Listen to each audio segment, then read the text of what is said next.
समस्त वेद शास्त्र पुराण इतिहास का सार समुच्चय श्रीमद् भागवत महापुराण। इसकी पावन गाथा आप लोग सुनने के लिए बैठे। भागवत कोई किस्सा कहानी का समुच्चय नहीं है। भागवत आत्मचेतना के जागरण की प्रक्रिया का नाम है। अखंड अनंत जो परमात्मा है और तद्रूप जो आत्मा है, वो आत्मा अपने अखंडत्व और अनंतत्व को भूल करके शरीर में अध्यस्त हो गई है। इस अध्यास को मिटाने का नाम भागवत। आज प्रथम दिन है। अनंत जन्मों के पुण्य प्राबल्य से जीव के जीवन में ये भागवत की मंगलमयी मोक्ष संहिता की कथा सुनने को प्राप्त होती है। भागवत को मोक्ष संहिता कहा है, जिसमें मोक्ष की अनेक प्रकार की युक्तियां प्रयुक्तियों का दिग्दर्शन कराया गया हो, उसका नाम मोक्ष संहिता है। मोक्ष कहते हैं बंधन मुक्ति। बंधन मुक्ति के लिए ही भागवत की कथा का अवतार हुआ है। अनंत काल से जीव बंधा हुआ है। जीव का बंधन शरीर के साथ है, जीव का बंधन राग के साथ है, जीव का बंधन द्वेष के साथ है, जीव का बंधन काम क्रोध लोभ के साथ है, जीव का बंधन इंद्रियों के भोगों के साथ है। ये बंधन आंखों से दिखता है, वस्तु दिखती है, पदार्थ दिखते हैं, बंधन दिखता नहीं। जो नहीं दिखता है वही जबरदस्त बंधन है।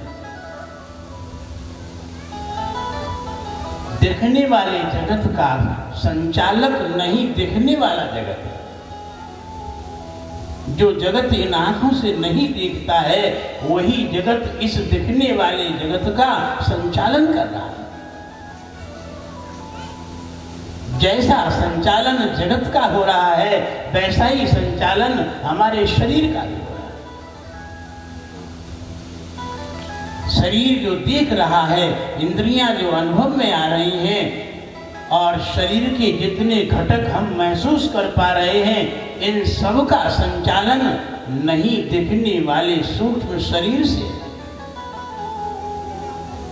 तुम्हारी आंख तब देख पा रही है जब नहीं दिखने वाला मन उससे कनेक्ट हो जाता है। तुम्हारा कान तब सुन पा रहा है जब नहीं दिखने वाला मन उससे जुड़ जाता है। तुम्हारी स्पर्श इंद्रिय स्पर्श तब कर पा रही है जब नहीं दिखने वाला मन उससे जुड़ जाता है। शरीर दिखता है, इंद्रियां दिखती हैं, इंद्रियों के भोग दिखते हैं, किंतु जो नहीं दिखता है वही इनका स्वामी है, मालिक है, चलाने वाला है, गति देने वाला है। इंद्रियां तुम्हारे शरीर में रही आवे, ज्ञानेंद्रियां, कर्मेंद्रियां, मन डिस्टर्ब हो जाए, बुद्धि डिस्टर्ब हो जाए, बुद्धि बिगड़ जाए, मन शून्य में चला जाए, इंद्रियां कुछ भी नहीं कर पाएंगे। आंख की जगह आंख लगी है, नहीं देख पाएगी। कान की जगह कान लगा है, नहीं सुन पाएगा। आज प्रथम दिन भागवत की आरंभिक वेला में हम समस्त उन चेतनाओं का आवाहन करते हैं जो अनंत काल से बंधन में पड़े। हम उस भाग्यशाली, उन पुण्यात्मा यजमान का विशेष, जिनके अंदर इस तरह से सत्कर्म कराने की प्रेरणा हुई, उन प्रेरणा देने वाले महापुरुष या सिद्ध आत्मा, दिव्यात्मा या कोई विशिष्ट इष्ट की अनुकंपा के द्वारा जो प्रेरणा हुई है, उनके हम महान आभारी हैं। इस सत्संग के आरंभ में मूल जो कारण है, उस कारण का विशेष ख्याल रखने की आवश्यकता है।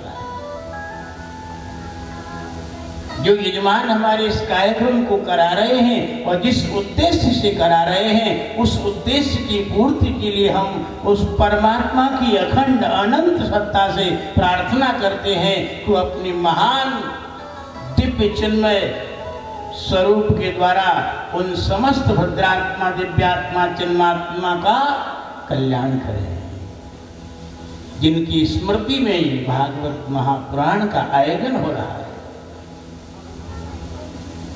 जिनकी आत्मा आत्म कल्याण के लिए प्यासी है, जो बहुत समय से अपनी आत्मा के उद्धार की कामना कर रहे हैं।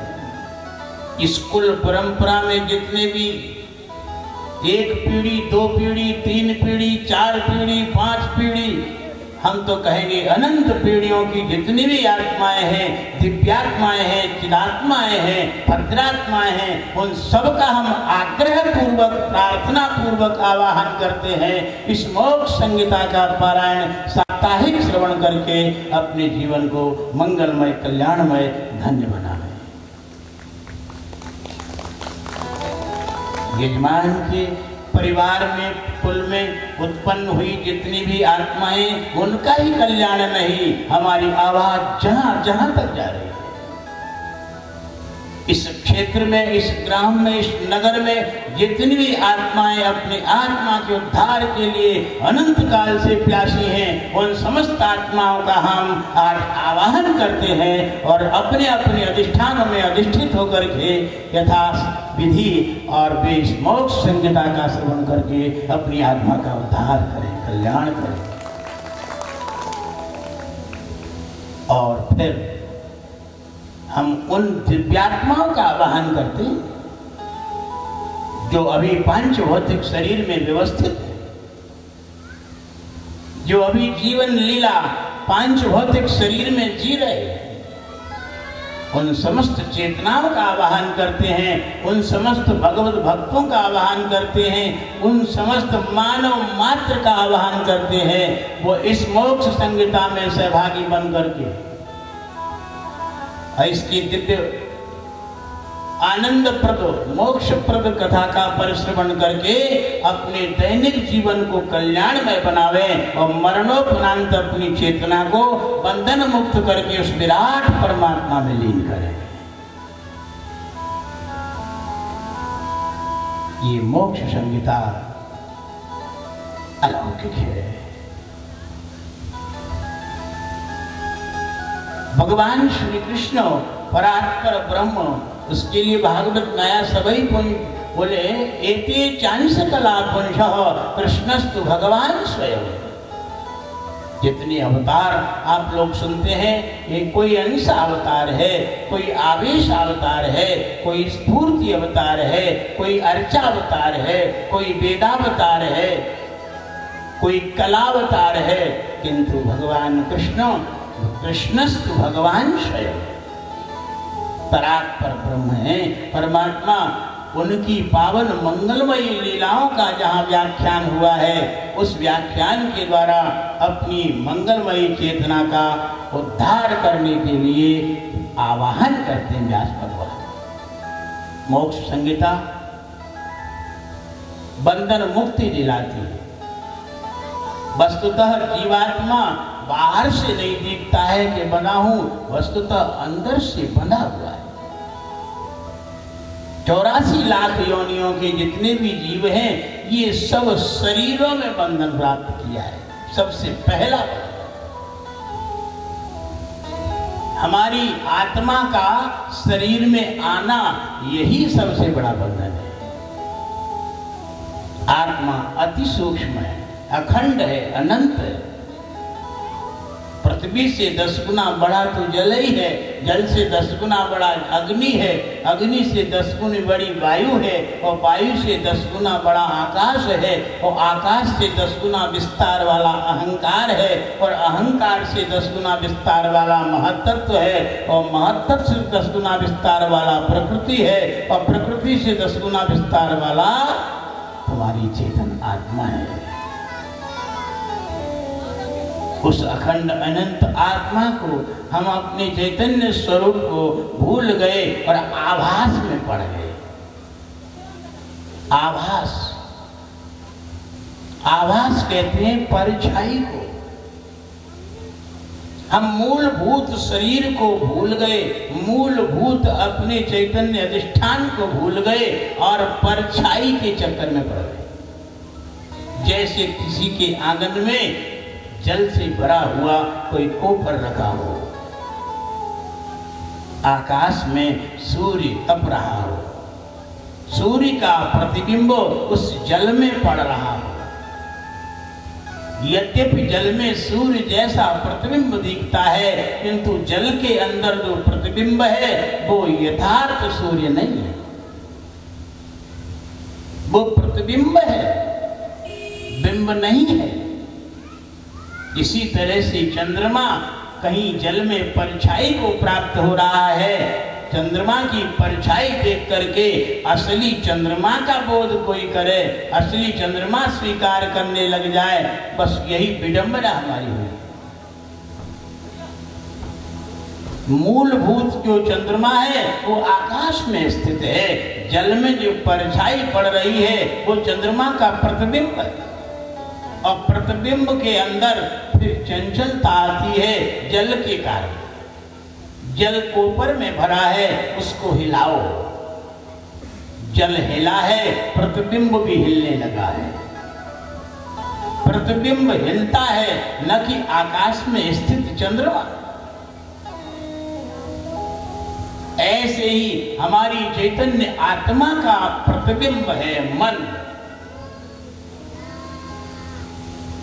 आत्मा का प्रतिबिंब है बुद्धि, आत्मा का प्रतिबिंब है चित्त, आत्मा का प्रतिबिंब है अहंकार। ये प्रतिबिंब है, इसी को चिदाभास कहा गया। चिदाभास को ही सब कुछ मान बैठे हैं हम, और उसी के द्वारा हमारा जीवनचर्या चल रही है। चिदाभास जहाँ से उत्पन्न होता है, उस अधिष्ठान में हमारी कभी बुद्धि प्रवेश करती नहीं। असली अपने चैतन्य स्वरूप को अनुभव कराने के लिए भागवत का अवतार हुआ है। मन के साथ बंधने से, बुद्धि के साथ बंधने से इंद्रियों के भोगों में बंध गए। सबसे पहला बंधन तो शरीर के साथ हुआ है। यद्यपि हमारी आत्मा शरीर नहीं, किंतु फिर भी हमने अपने आत्मा को शरीर मान लिया, और इतनी जबरदस्त तरीके से आत्मा शरीर में फंस गई है और शरीर के अणु अणु में व्याप्त हो गई है कि जरा सा भी कहीं भी कोई एहसास होता है, मक्खी भी काटती है, तुरंत हमको एहसास होता है कि हमको काटा। आत्मा का तो अध्यास हुआ है, जैसे अग्नि का अध्यास लोहे के टुकड़े में हो। लोहे के टुकड़ा का अग्नि के संपर्क में आने पर लाल हो जाता है, गर्म हो जाता है, जलाने की क्षमता वाला हो जाता है। वस्तुतः लोहे का टुकड़ा अग्नि नहीं बनता है। रुई से जैसे धागा बनता है और धागे से वस्त्र बनता है, ठीक इसी तरह से इच्छाओं रूपी धागे से शरीरों का निर्माण। जिस दिन ये जीव इच्छा रहित हो जाएगा, वासना रहित हो जाएगा, उसी दिन शरीर बंधन से छूट जाएगा। कामनाओं का नाश होते ही भगवत तत्व का साक्षात्कार हो जाएगा। कामनाओं का नाश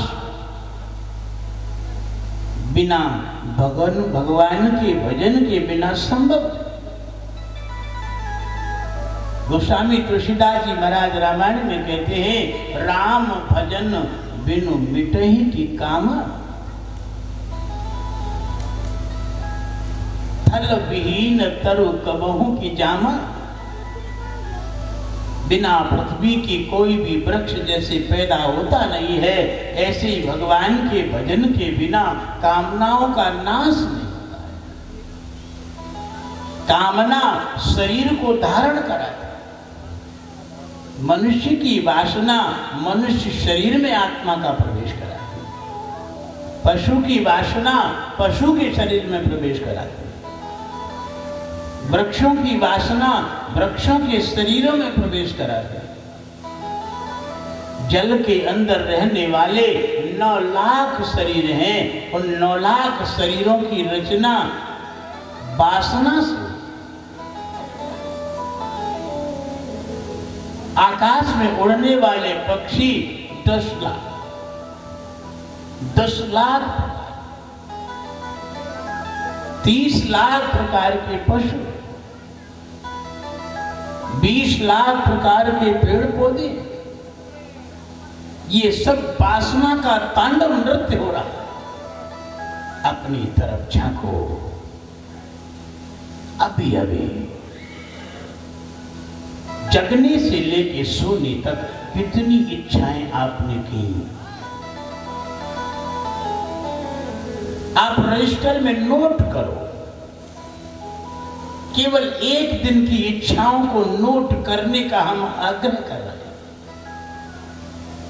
जगने से लेकर सोने तक आपने अपने वर्तमान जीवन में कितनी इच्छाएं की। पाओगे हजारों इच्छाएं, और उनमें कुछ इच्छाएं अनर्गल है, जिनका कोई औचित्य नहीं।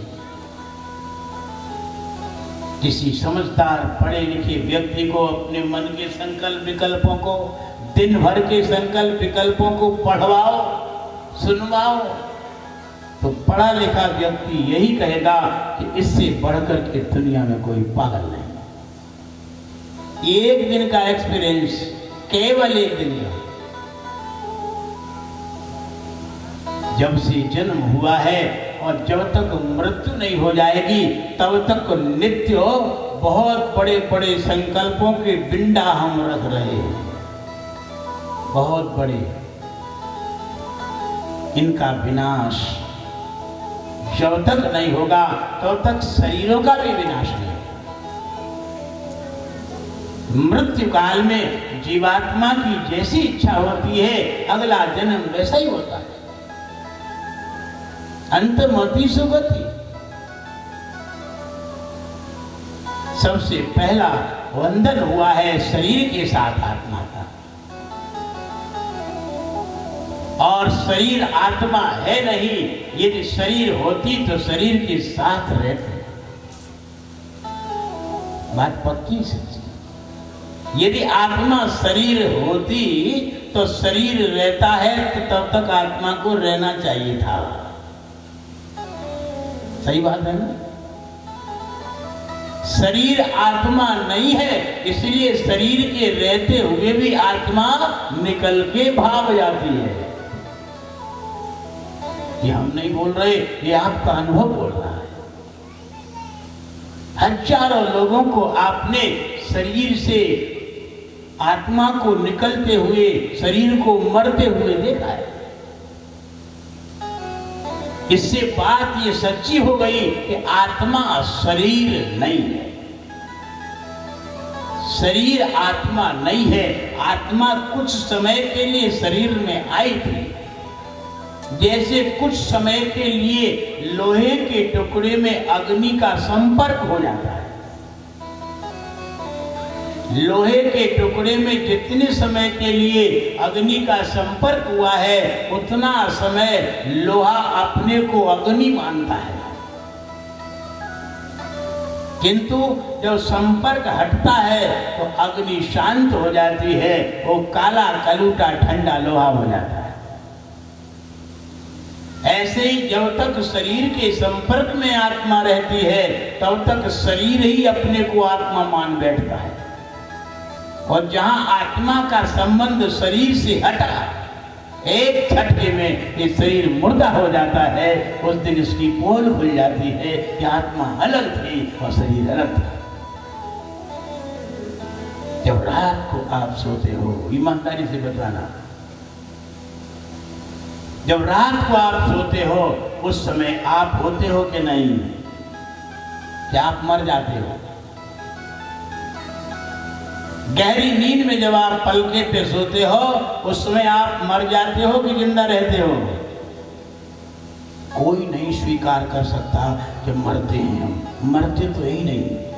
अगर मर गए होते रात में नींद में तो फिर सुबह उठते कैसे? बात सही है ना? नींद में हम मरते नहीं हैं, किंतु मृत्यु में जो अनुभव होता है वही नींद में होता है। नींद को शास्त्रकारों ने मिनी मृत्यु कहा है, छोटी मौत। 6 घंटे की मौत, 8 घंटे की मौत। गहरी नींद में जब हम जाते हैं उस समय हमारा शरीर रहता है और आत्मा भी रहती है। शरीर को कोई जलाता नहीं, शरीर बेहोशी में पड़ा रहता है, किंतु आत्मा शरीर के साथ जो कनेक्ट होने वाली जो प्रक्रिया है, संबंध स्थापित कराने वाला जो माध्यम है, वो माध्यम उस समय माया में लीन हो जाता है। ध्यान देना, शरीर के साथ चेतन आत्मा का संबंध कराने वाला जो माध्यम है, माध्यम नींद में नहीं रहता। नींद में वो माध्यम गायब हो जाता है, अर्थात माया में सो जाता है। इसलिए शरीर का हमको भान नहीं होता है।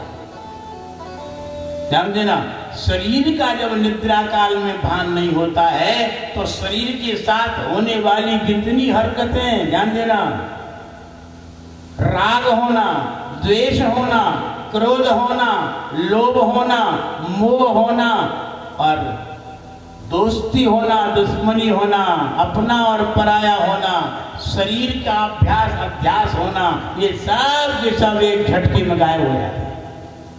नींद में कुछ रहता है?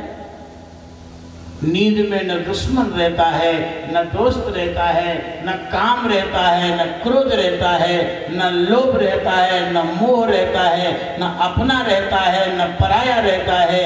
नींद में बस सिर्फ तुम रहते हो। कौन रहता है नींद में? शरीर भी नहीं रहता। नींद में शरीर भी नहीं रहता है, किंतु तुम रहते हो। तुम माने तुम्हारी आत्मा, तुम्हारी चेतना। किंतु चेतना नींद में रहते हुए भी वो चेतना खुद का पता नहीं लगा पाती है कि मैं हूं। नींद में आत्मा है, किंतु खुद का खुद को ही ज्ञान नहीं है। इतना जबरदस्त अज्ञान है माया के कारण। यह ज्ञान कहां से आया? यह ज्ञान माया के कारण आया, प्रकृति के कारण आया। प्रकृति और माया का पर्दा जब हट जाए तो अज्ञान निवृत्त हो जाएगा, और अज्ञान जब निवृत्त हो जाएगा तो सुषुप्ति हट जाएगी, जागृत सुषुप्ति हो जाएगी। सुषुप्ति माने गहरी और जागृत सुषुप्ति माने तुरीय अवस्था का आधार, तुरीय अवस्था का दरवाजा। नींद में जो बार बार हम कहते हैं, नींद में आप रहते हो, किंतु आपका शरीर, आपका बोध नहीं रहता इसका शरीर का। आप तो रहते हो, किंतु उस समय अज्ञान के कारण आपकी चेतना गिरी हुई, अज्ञान से, अंधकार से। और अज्ञान जिस समय नष्ट होगा उसी क्षण आपको निद्रा में जो कंडीशन होती है, ध्यान देना, वही कंडीशन आपकी जागृत अवस्था में हो जाएगी। बस इतना ही भर करना है, तो ज्यादा करना नहीं है। और भागवत के श्रवण से यही होता है। नींद में आपका खुद को बोध नहीं रहता, भागवत आपके बोध को कायम कराने का सूत्र देता है। निद्रावस्था में आपका खुद को कैसे ज्ञान रहे, ये भागवत बताता है। आप जागृत में अपने आप को महसूस करते हो। अपने आप का तात्पर्य है जहां तक तुम्हारा मन जाता है वहां तक। जगने में आप जहां तक मन जाता है वहां तक अपने आप को मानते हो, किंतु नींद में जहां मन नहीं जाता है वहां से और आगे आगे स्थिति बढ़ जाती है। मन तो सो गया माया में, किंतु तुम रहते हो, तुम्हारा बोध नहीं रहता अज्ञान के कारण। आप तो एक छोटे से उपाय का हम दिग्दर्शन कराते हैं। आप रात में सो गए, पलके पे लेट गए, अभी नींद आई नहीं। सबको ऐसा होता है। रात में आप पलके पे लेट गए हो, नींद अभी आई नहीं है, नींद की प्रतीक्षा चल रही है, और थोड़े ही क्षण में नींद के झोंके आना आरंभ हो गए। ध्यान देना, उस समय आपकी एक कंडीशन बनती है। वो कंडीशन है निद्रा अवस्था में जाने के पहले और जागृत अवस्था का छूटना। जागृत अवस्था का छूटना और नींद में प्रवेश नहीं होना, बीच में एक जॉइंट है, संधिकाल है। आपके होश ने जगने की अवस्था को छोड़ दिया है। ध्यान देना, बहुत गहरी बात है, और रोज इस कंडीशन से आप गुजरते हो। आपके होश ने जगने को तो छोड़ दिया है और अभी गहरी नींद को पकड़ नहीं पाया है होश, अभी रास्ता चल रहा है। गहरी नींद को पकड़ नहीं पाया, गहरी नींद में प्रवेश अभी हुआ नहीं है आपके होश का, और आपके होश ने जगने वाली अवस्था छोड़ दी है। ऐसी कंडीशन में आप 1 सेकंड, 2 सेकंड, 5 सेकंड ठहर जाओ। बस वही तुरीय अवस्था है, वही तुरीय अवस्था है। जागृत, स्वप्न, सुषुप्ति तीनों से उठी हुई जो अवस्था, वही तुरीय अवस्था है। जगने को आपने छोड़ दिया है और सोने को आप पकड़ पाए नहीं हो, ऐसी बीच की कंडीशन होती है। सबके अंदर होती है, डेली होती है, किंतु इतनी झटके से वो कंडीशन गुजर जाती है कि आप उसको पकड़ नहीं पाते हो। और जिस दिन वो कंडीशन पकड़ में आ जाएगी, उसी दिन जागृत सुषुप्ति हो जाएगी। और जागृत सुषुप्ति का मतलब है तुरीयावस्था में प्रवेश, अपने चैतन्य अधिष्ठान का बोध हो जाना, अपनी चैतन्य आत्मा का बोध हो जाना। मैं कौन हूं इसका यथार्थ में ज्ञान हो जाना। मैं कह करके तो जिंदगी गुजर गई। तुमने जिसको मैं कहा वो तो मैं है ही नहीं। जिन जिन बातों को लेकर के तुमने मैं का संबोधन किया, वो तो तुम्हारा गहरी नींद में सब धराशायी हो गया। गहरी नींद में जो धराशायी हो जाए, गहरी नींद में जो न रहे, वो मैं नहीं हो सकता। ध्यान देना, गहरी नींद में जो रहे वो मैं हो सकता है। मैं कभी विनाशी होता नहीं है, मैं अविनाशी है। अविनाशी जो है वही तुम्हारा अंश हो सकता है, वही तुम हो सकते हो। विनाशी तुम हो नहीं सकते हो, विनाशी तुम्हारा अंश हो नहीं सकता है। जो जो विनाशी है वो तुम नहीं हो। जो जो प्रकट होने के बाद अप्रकट हो जाता है, उपस्थित होने के बाद अनुपस्थित हो जाता है, जन्म लेने के बाद मृत्यु को प्राप्त हो जाता है, अपना होने के बाद पराया हो जाता है, प्यारे वो तुम नहीं हो। जो सदा तुम्हारा रहे, तुम्हारे पास रहे, वही तुम हो सकते हो। इसी व्यामोह को, इसी भूल को मिटाने के लिए भागवत का अवतार हुआ। अनंत काल गुजर गया, अनंत काल गुजर गया, हम जो नहीं है उसको हम मैं मानते आए। पहली गलती हुई। अब पहली गलती ने दूसरी गलती करवा दी। जब मैं तुम नहीं हो और फिर मैं के साथ जिनका संबंध हुआ वे सब मेरे बन गए। ध्यान देना, जहां मैं आएगा वहां मेरा भी आ जाएगा। मैं आने के बाद मेरा आए बिना रह नहीं सकता। मैं आ गया, अगर शरीर को तुमने मैं मान लिया तो शरीर के जितने रिश्तेदार हैं, जितने नातेदार हैं, वे मेरे हो गए। हो गए कि नहीं हो गए? शरीर का जहां जहां रिलेशन है, शरीर के माँ बाप मेरे हो गए, शरीर की पत्नी मेरी हो गई, शरीर के बेटे मेरे हो गए, शरीर की बहुएं मेरी हो गई, शरीर के जितने भी रिश्तेदार सब मेरे बन गए। ध्यान देना, पहली गलती ने दूसरी गलती करवा दी। जब शरीर के संबंधी मेरे बन गए तो तीसरी गलती फिर और कूद पड़ी।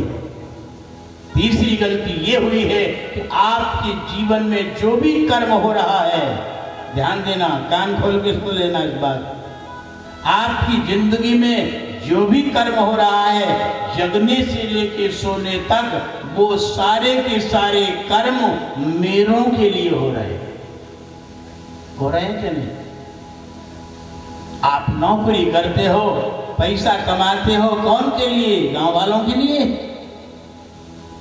मेरों के लिए। जिन जिनको तुमने अत्यंत निकटवर्ती मेरा माना है, उनके लिए तुम कमाई कर रहे हो। तुम पढ़ाई लिखाई करते हो, व्यापार करते हो, किसानी खेती करते हो, कुछ भी काम करते हो, कौन के लिए करते हो? मेरों के लिए। ध्यान देना, जब मैं ही नहीं था तो मेरा कहां से हो जाएगा? तो मेरा कुछ है ही नहीं तो मेरे के लिए कर्म कैसे होगा? अगर मेरे के लिए कर्म नहीं होगा तो फिर तुम बंधन मुक्त हो जाओगे। वास्तविक बंधन तो यही है। इसलिए भोले बाबा ने कहा है, इस देह को मैं मानना सबसे बड़ा ये पाप है, सब पाप इसके पुत्र हैं, ये पाप का भी बाप है। हम तो कहेंगे चैलेंज देके, एक जन्म नहीं कितने जन्म गुजर जाए, इस भूल को जब तक नहीं मिटाया जाएगा तब तक चैतन्य अधिष्ठान का बोध नहीं हो सकता। ये तो सब झूठा सपना है, क्या तेरा क्या मेरा रे ओ मनवा, क्या है जग में मेरा ओ मनवा, क्या है जग में तेरा।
कोई न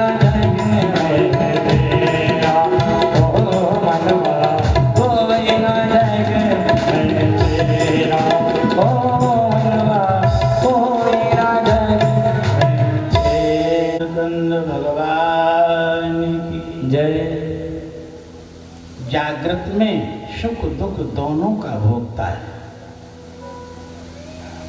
स्वप्न में भी सुख दुख दोनों का भोगता है, देहाभिमानी जीव।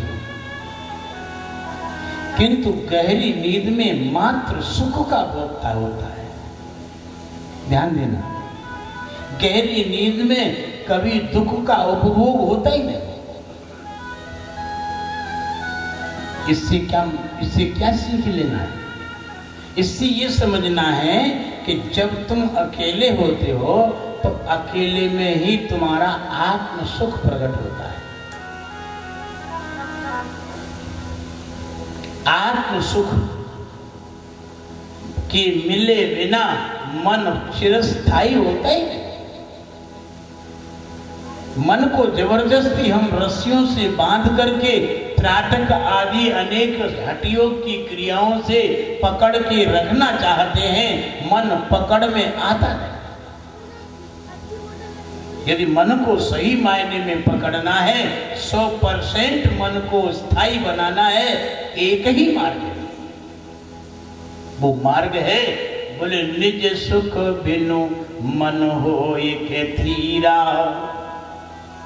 निज सुख बिनु मन हो एक थीरा, और परसक हो विहीन समीरा। बिना वायु के जैसे स्पर्श संभव नहीं, ऐसे ही अपना सुख मिले बिना मन चिरस्थायी होता ही नहीं है। आत्म सुख जिस दिन प्राप्त होगा, मन उस दिन पूरा स्थायी हो जाएगा। फिर मन का भटकाव खत्म हो जाएगा। आत्म सुख को प्रकट करने के लिए भागवत का अवतार हुआ है। व्यास भगवान सबसे पहले भागवत की महिमा बताते हैं। ऐसी भागवत जो आत्मा का ज्ञान कराने वाली, परमात्मा का साक्षात्कार कराने वाली, ऐसी भागवत किसने सुनी, किसको ज्ञान हुआ? दृष्टांत दिया है, भक्ति ज्ञान वैराग्य का दृष्टांत दिया है। भक्ति ज्ञान वैराग्य का दुख दूर भागवत श्रवण से हुआ है। बोले और किसका हुआ है? बोले और आत्मदेव ब्राह्मण। आत्मदेव ब्राह्मण का अज्ञान भागवत से नष्ट हुआ है। आत्मदेव का नकली बेटा है धंधकारी, उसका भी अज्ञान भागवत से मिटा है, जो प्रेत योनि में चला गया। बहुत पुरानी घटना, 5000 वर्ष पुरानी घटना बताते हैं। सूत जी महाराज संकाद ऋषियों से बोले, एक ब्राह्मण था जिसके कोई संतान नहीं। दुनिया के लोग संतान के लिए कितना प्रयास करते। सामान्य नियम है कि संतान जिसके नहीं होती है उसकी गति नहीं होती, किंतु ये सही नियम पूरा नहीं है। संतान होने पर भी जीवात्मा की दुर्गति होती है। जितनों की संतान है, क्या सबके सब स्वर्ग चले गए? चिट्ठियों में तो सबको स्वर्ग भेज दिया। मरने के बाद जब गंगा जली की चिट्ठी बनाते हैं, उसमें सब अपने अपने माँ बाप के लिए स्वर्गवासी। वस्तुतः स्वर्गवासी कौन हुआ है, कौन नरकवासी हुआ है, ये तो उसके कर्म बताएंगे, कैसे उसने जिंदगी में कर्म किए। आत्मदेव ब्राह्मण की संतान नहीं है, संतान के लिए बहुत प्रयास किया है। धनार्धम क्षपितम तेन,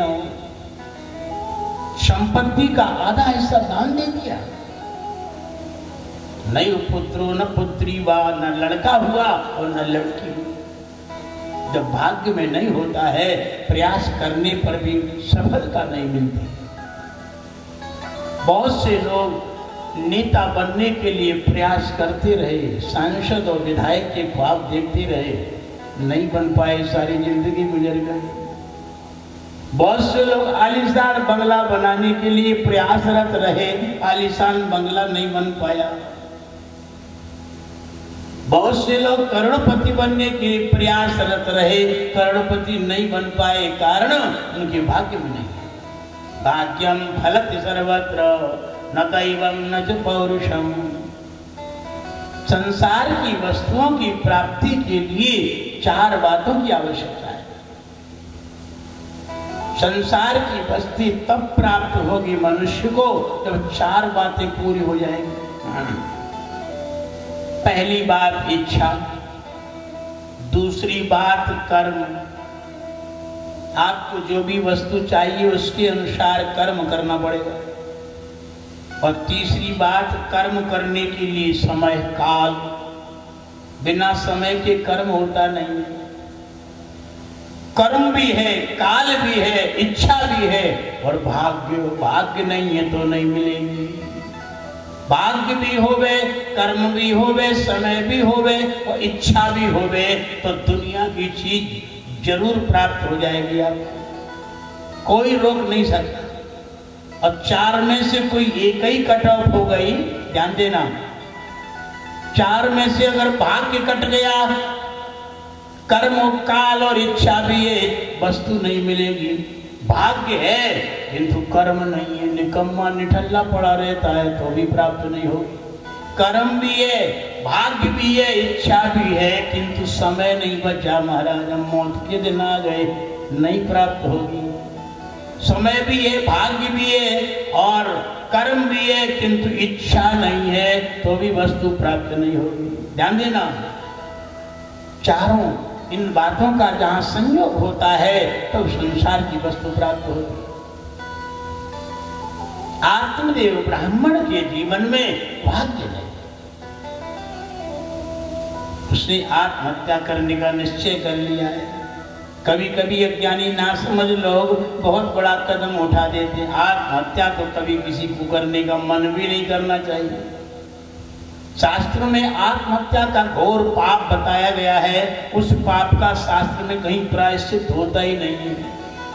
आत्महत्या करने वाले जीवात्मा अनंत काल तक महाराज नरक में जीवात्मा जो है पकते रहते हैं, प्रेतियोनि में भटकते रहते हैं। मृत्यु 4 तरह की होती है, ध्यान देना। एक सहज मृत्यु होती है, बल्कि ऋषियों ने 3 प्रकार बताए। सहज मृत्यु, उम्र पूरी होने पर सहज में ही शरीर छूटता है, ये सहज मृत्यु है, सबकी होती है अक्सर करके। आम की डाल में आम पक गया और पकने के बाद आम गिर जाता है, टपक जाता है, ये सहज मृत्यु है। तुम्हारे कर्मों का क्षय हो गया, तुम्हारे कर्म पूरे भूग गए, अब तुमको जिंदा रहना नहीं, शरीर जर्जर हो गया, बुढ़ापा आ गया, कर्म पूरे भोग लिए गए हैं, ऐसी अवस्था में सहज मृत्यु कहलाती है। ऐसी मृत्यु वाला जीवात्मा अटकता नहीं है, भटकता नहीं है, अक्सर वो जीवात्मा संसार से आगे गति करता है वासना के अनुसार। दूसरी मृत्यु होती है अकाल मृत्यु। अकाल मृत्यु, अभी तुम्हारी मौत का समय आया नहीं, काल नहीं आया, फिर भी मौत हो गई, इसको अकाल मृत्यु कहते हैं। अकाल मृत्यु में आत्महत्या को अकाल मृत्यु कहा है।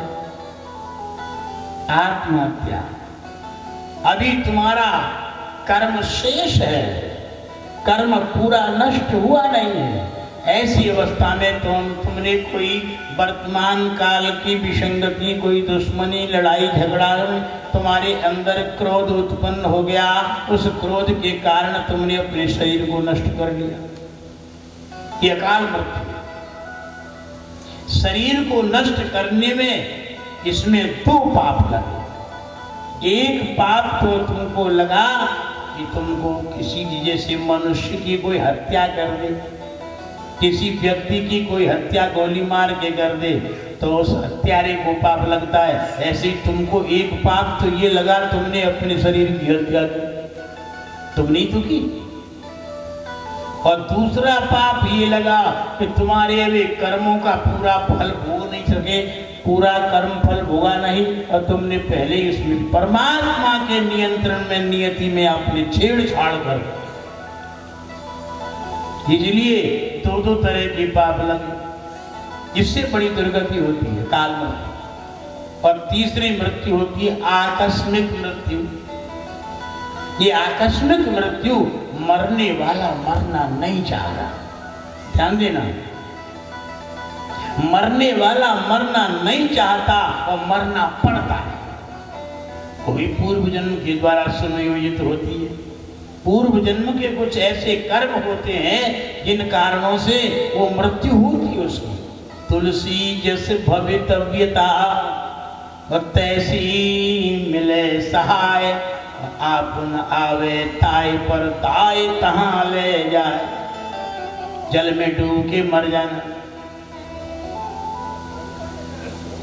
आकाश से जो बिजली गिर जाए मर जाना, सांप काट ले मर जाना, दुश्मन मार दे मर जाना, दीवार गिर जाए मर जाना। मरने वाला मरना नहीं चाहता किंतु मरना पड़ता है, इसको आकस्मिक निधन कहा गया। आकस्मिक निधन का उपाय है, किंतु सहज सामान्य जो मृत्यु है उसका तो शरीर छूटना ही निश्चय है, तय, जर्जर हो गया शरीर, उसका क्या उपाय है? अकाल मृत्यु का भी